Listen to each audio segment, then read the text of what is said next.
Question 35. Would you give up half of what you now own for a pill that would permanently change you such that 1 hour of sleep each day would fully refresh you? Oh, there's a supplemental for this.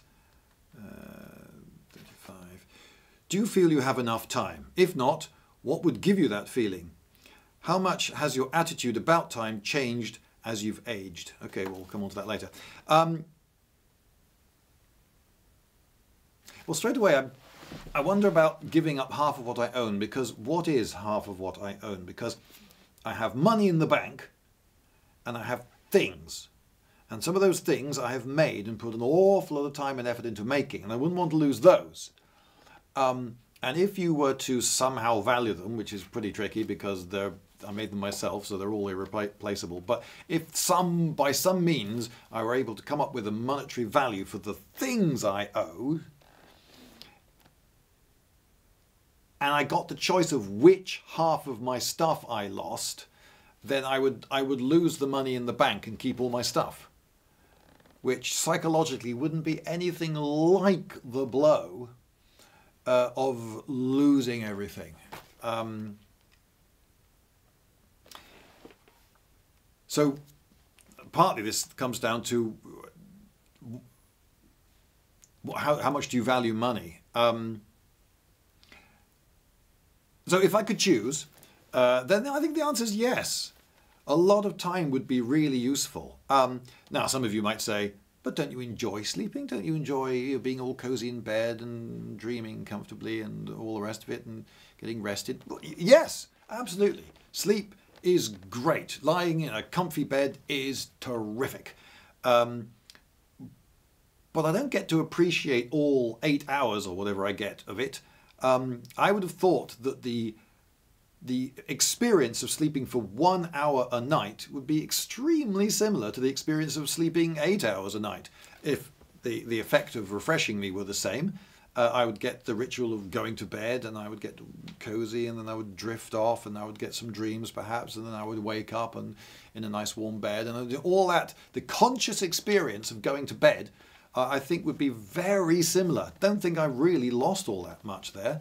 And I've gained an awful lot of time. And now there are people in this world who get bored. I'm not one of them. I don't get bored.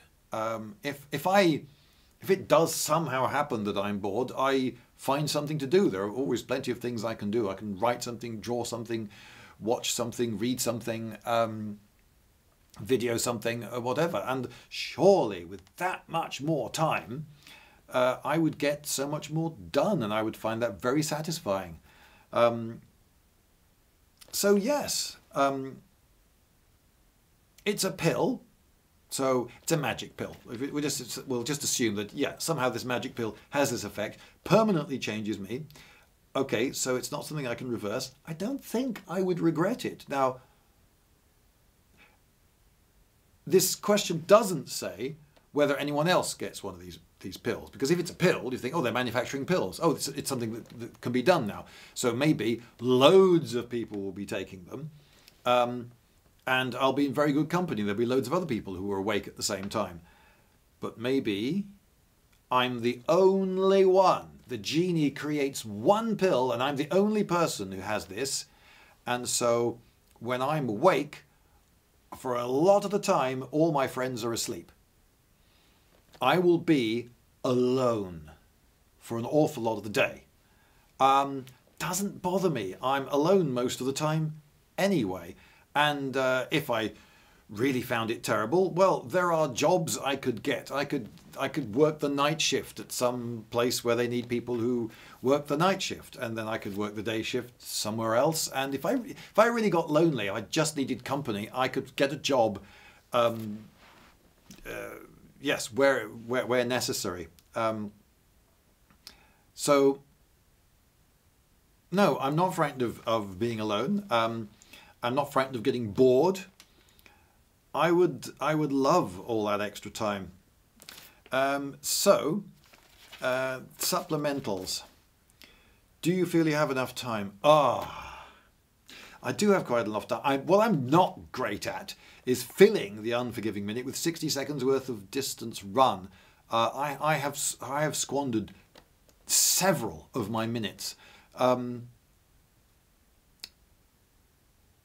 What would give you that feeling of having enough time? I suppose getting stuff done. But when my life was organised by other people, when I was at school, for instance, and you have all these periods, geography and then physics and then history and then it's sport and then you have to go home and then there's this club. When your life is really structured, you get a lot done. And on top of all those, I was in plays and I drew a lot of pictures. I used to draw a lot, which is something I hardly ever do now. Now that I'm a YouTuber, if I am not working on YouTube, I'm shirking. I'm told this is what doing a PhD is like. If you're working on a PhD, if you're doing anything else, you're shirking. And one of the results is that I tend not to do the other things because I really should be YouTubing. But I don't get round to doing any YouTubing, but I don't do the other thing constructively either. So what would give me that feeling? Yes, getting more done, I think, is the answer. And how much has your attitude about time changed as you've aged? Not enough. As I get less and less time, I still live with this feeling that I've had my whole life, that somehow in the future I'll have time to sort all this stuff out. I collect books, I write role-play gaming scenarios that I will probably never play. Now, I have this idea that, in the future when I've got a club going and I have regular friends who will, and we role-play game every Thursday night or whatever, and we'll do so much. Yeah, but obviously now it's not convenient now, it's not happening now, but in the future it will happen. And I think a lot of this would have happened by now if it is actually inevitable that these things happen. So yes, perhaps what I need to do is get more conscious of just how little time I've got left.